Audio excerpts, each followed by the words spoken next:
Hey y'all, it is Mental Monday, so please just speak, preach, and vibes.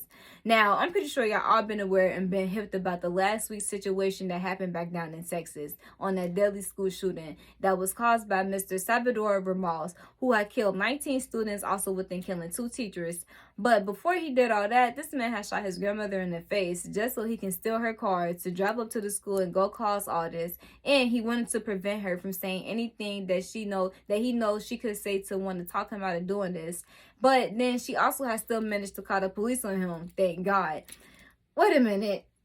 He shot his grandmother in the face. It gets a little bit more crazier than that. He was reaching out to his little lady friend that lived in a whole different country. He was literally texting her every single thing at that moment and at that time on what he wanted to do and how he was going to do it. But when everything was just said and done, all he can text her back and say was, "I was tired of it. I just had to end it all."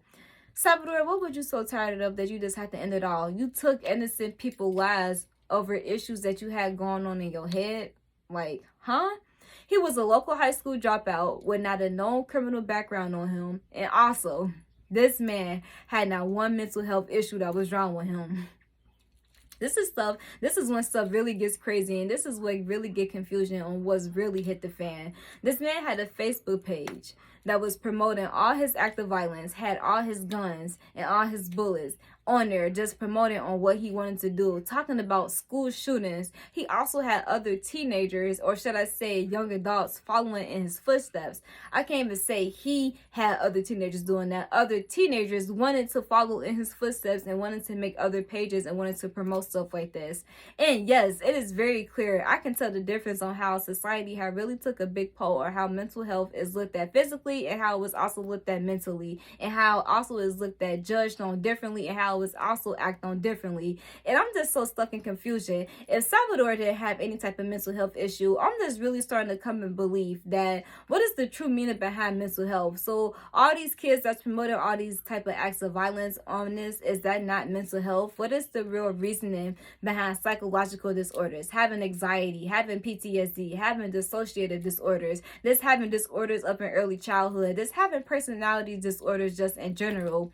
How does this stuff really come about? I really feel like when your kid go through that first traumatic situation, it is okay to do daily checks on your kids. Study the simple behavior. See what is the difference between then and within now. Because trust me, mental health is so looked at differently, and it is most definitely acted on differently. We got to try to make a difference into doing something. America is just so stuck in belief now. So shout out to the upper White House people. Your biggest question is, how you going to keep these kids safe?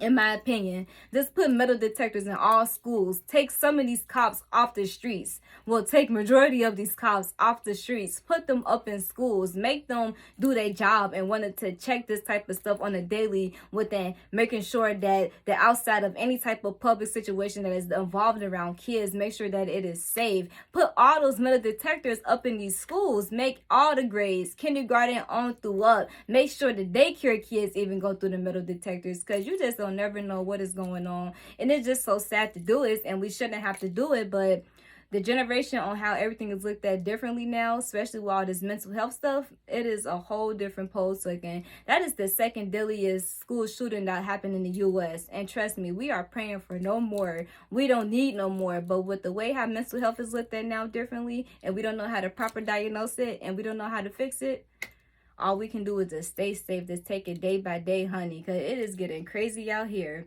So sad to hear that, but it has been too much going on. But I also got to log off of this. Upper White House, do something about these school shootings, because y'all got me not even want to go outside. It just, whew.